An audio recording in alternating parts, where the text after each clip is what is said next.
කොහොමද හැමෝම හොඳින් ඇති කියලා හිතනවා. ඉතින් අද මම ඔයගොල්ලන්ට ටිකක් වෙනස් විදිහේ වීඩියෝ එකක් තමයි ගෙනාවේ. ඉතින් බලන්නකො මොනවද හදන්නේ කියලා. අද චිකන් රැප් එකක් හදන දේ තමයි කියලා දෙන්නේ. ඉතින් ඊට කලින් ඔයගොල්ලන්ට කියන්න ඕන මගේ channel එක subscribe කරන්න කියලා. එහෙනම් අපි බලමු කොහොමද මේක හදාගන්නේ කියලා. ඉතින් මම මුලින්ම මේකට ගන්නවා පරාටා රොටි එක. මම මේකෙන් තමයි හදන්නේ. ඔයගොල්ලන්ට ඕන නම් ටොටිය රොටියෙනුත් මේක හදාගන්න පුළුවන්. ඉතින් ගෙදර තිබ්බ නිසා මම හිතුවා වෙනසකටත් එක්ක මේ වගේ එකකින් හදාගන්න ඕනේ කියලා. ඉතින් මම මුලින්ම කරේ එළවලු ටික කපා ගත්තා. ගෝවා, ඒ වගේම බෙල් පෙපර් වර්ග දෙකකින් කැරට්, ඒ වගේම බීලුණු මම මේකට එකතු කරගත්තා. ඔයගොල්ලන්ට ඕන කියුකම්බර් මේකට එකතු කරගන්න පුළුවන්. සුකීනි, ඒ වගේ ඕන දෙයක් ඔයගොල්ලෝ කැමති දෙයක් එකතු කරගන්න. ඒ වගේම මම මේකට සොසේජ් ගත්තා. සොසේජ් මම පොඩිවට කපා ගත්තේ. මේ පේනවනේ. මෙන්න මේ වගේ හීනියට කපා ගත්තේ. ලොකුවට අර මහතට නැතුව. අපි මේ රැප් එකට දාලා ඒක ඔතා ගන්නත් ඕනේ. ඒ නිසා මම එහෙම තමයි ගත්තේ. ගන්නම කියලා නැහැ සොසේජ්. කැමති නම් ගන්න පුළුවන්. ඊළඟට මම මේකට චිකන් ගත්තා. චිකන් බ්‍රෙස්ට් එකෙන් තමයි මම අරන් තියන්නේ. ඉතින් ඉස්සෙල්ලා මම කරේ චිකන් බ්‍රෙස්ට් එක මේ විදිහට පොඩිවට කෑලි කපලා ඒකට ලුණු ගම්බිරිස් දාලා සීසන් කරගත්තා. ඉතින් සොසේජ් ටිකත් කරේ එහෙමයි. ඒකටත් ලුණු ගම්බිරිස් දාලා ඒකත් සීසන් කරලා පැත්තකින් තියාගත්තා.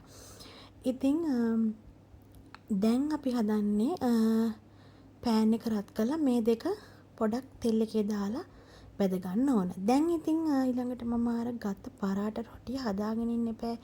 එක පැත්තක් පුච්ච ගන්න ඕන. ඉතින් එක පැත්තක් පුච්චුණාන් පස්සේ අනිත් පැත්ත දාන්න. අනිත් පැත්ත දාලා අපි ගොඩාක් මේක පුච්ච ගන්න නැහැ. සාමාන්‍ය කර වෙන්නේ නැති ප්‍රමාණයට ඔයගොල්ලෝ දන්නවනේ පරාට එකක්. මෙන්න මේ විදිහට තමයි පුච්ච ගන්න. මේ මං හදලා තියෙන්නේ. අන්න මේ විදිහට දෙපැත්තම දාලා පුච්ච ගන්න ඕන. එතකොට අපිට මේ පරාට එක නවා ගන්න ලේසි. හරි එහෙනම් බලමු. මම දැන් පෑන් එකක් ලිපේ තියලා එකට තෙල් ටිකක් දාගන්නවා. ඊට පස්සේ අපි අර කපාගත්තු සොසේජ් ටික මේකට දාගන්න ඕන. ඉතින් ඒකත් දාගෙන හොඳට මේක බැද ගන්න. මෙන්න මේ වගේ ප්‍රමාණයට එනකොට ඔයගොල්ලන්ට සොසේජ් එක ඇති.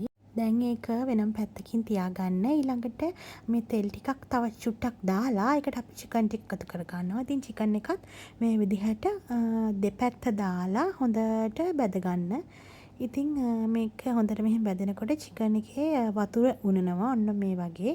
ඊට පස්සේ මේක ආයෙත් මෙන්න මේ විදිහට එනවා නිකන් රන්වන් පාට වගේ එනකොට ඇති. හරි එහෙනම් ඒ ටිකත් ඉවර වෙලා ඊළඟට ඕගොල්ලෝ මෙන්න මේ වගේ ඉඩ තියෙන භාජනයක් ගන්න. අපිට දැන් මේ එළවලු ටික ඔක්කොම අපි මේකට දාගන්න ඕන හින්දා ඉඩ තියෙන ලොකු භාජනයක් අරගන්න. ඉතින් මම මුලින්ම මේකට බීලුණු ටික එකතු කරගත්තා. කැරට්, බෙල් පෙපර් ටික, ඊළඟට ගෝවා ටික තමයි මම මේකට එකතු කරගන්නේ. ඉතින් ඕගොල්ලන්ට මං කියවනේ මෙතන ඕගොල්ලන්ට කියුකම්බර් වගේ තියෙනවා නම් හොඳයි. ඉතින් මං ගාව තිබුණේ නැහැ. නිසා මම මේ තියෙන එළවලු ටික තමයි අද මේකට එකතු කරගත්තේ. හරි ඔන්න දැන් අර බැදගත්ත සොසේජ් ටික, චිකන් ටික මම මේකට එකතු කරගන්නවා. ඒ ටිකක් දාලා මේකට එකතු කරනවා මයොනීස්. මයොනීස් ඔයගොල්ලන්ට කැමති නම් එකතු කරගන්න. ඊළඟට ගම්බිරිස් කුඩු, ලුණු කුඩු මම ඒක රස සැර අනුව එකතු කරගන්නවා. ඊට පස්සේ මේක හොඳට මික්ස් කරන්න. ඉතින් අත සෝදගෙන මික්ස් කරන්න. අතින් මික්ස් කරනවා නම් හොඳයි. එතකොට ඔක්කොම හොඳට අපිට මික්ස් වෙලා එනවා. හරි ඉතින් අපි දැන් මේකට අවශ්‍ය සෝස් එක හදාගමු. ඒකට මම මයොනීස් පාවිච්චි කරනවා. මෙතන මම ගාලික් මයොනීස් එකක් තමයි අරන් තියෙන්නේ. ඊළඟට මේකට ටොමැටෝ සෝස් එහෙම නැත්නම් ටොමැටෝ පේස්ට් ඔයගලන්ට ඕන එකක් ගන්න පුළුවන්. ඒ ටිකත් අරගෙන හොඳට මේක මික්ස් කරගන්න ඕන. එතකොට මික්ස් කරනකොට සෝස් එක හැදෙනවා. ඔයගලන්ට කියන්න ඕනේ මේකට ගම්බිරිස් කුඩු ටික පුළුවන් නම් දාගන්න, කැමති නම් දාගන්න. එතකොට රස ගොඩක් හොඳයි. හරි දැන් අපි ඊළඟට රොටි අරගන්නවා. රොටි අරගෙන දැන් අපි හදාගත්තු සෝස් එක මේ රොටි එකේ ගානවා. රොටි එකේ හැම තැනටම යන විදිහට අපිට මේක ගා ගන්න පුළුවන්. ඉතින් හොඳට මේක ගාන්න. ඊළඟට අපි අර අපේ පේස්ට් එක තියෙන හදාගත්තු ඒ පේස්ට් එක මේක මැදින් තියා ගන්නවා. ඉතින් ඕගොල්ලන්ට පුළුවන් නම් ඔයගොල්ලෝ කැමති නම් චීස් මේකට තියාගන්න. මම නම් චීස් තිබ්බේ නැහැ. දැන් අපි මේක නවා ගමු. මේක දෙපැත්ත මෙහෙම තියලා ටූත් පික් එකක් අරගන්න. ටූත් පික් එකකින් තමයි මම මේක මේ ගහගන්නේ. නැත්තම් ගැලවෙනවනේ. මෙන්න මේ විදිහට ටූත් පික් එකත් ගහලා ඔයගලන්ට මේ විදිහට හදාගන්න පුළුවන්. ඉතින් අපි තවත් බලමු මේ විදිහේ එකක් හදාගන්න විදිහ.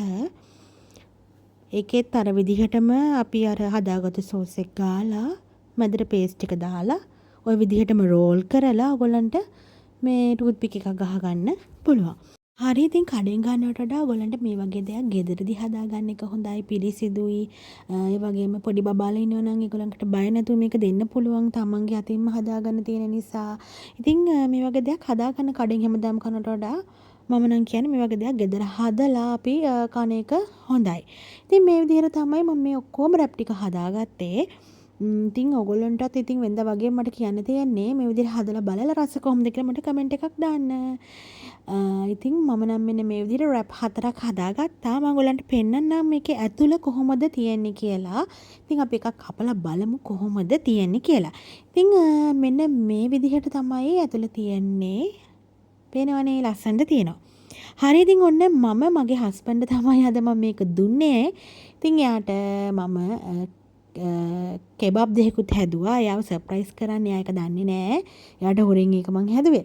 ඉතින් එයාත් මේක දැකලා පුදුම වුණා රසයි කිව්වා. ඉතින් අපි හැමදාම කඩෙන් කනට වඩා මේ වගේ දෙයක් හොඳයි කියලා එයාම කිව්වා. ඉතින් එහෙනම් අලුත් වීඩියෝ එකකින් හම්බෙමු. හැමෝම ආදරෙන් පරිස්සමින් සතුටින් ඉන්න. ගිහින් එන්නම්. බයි.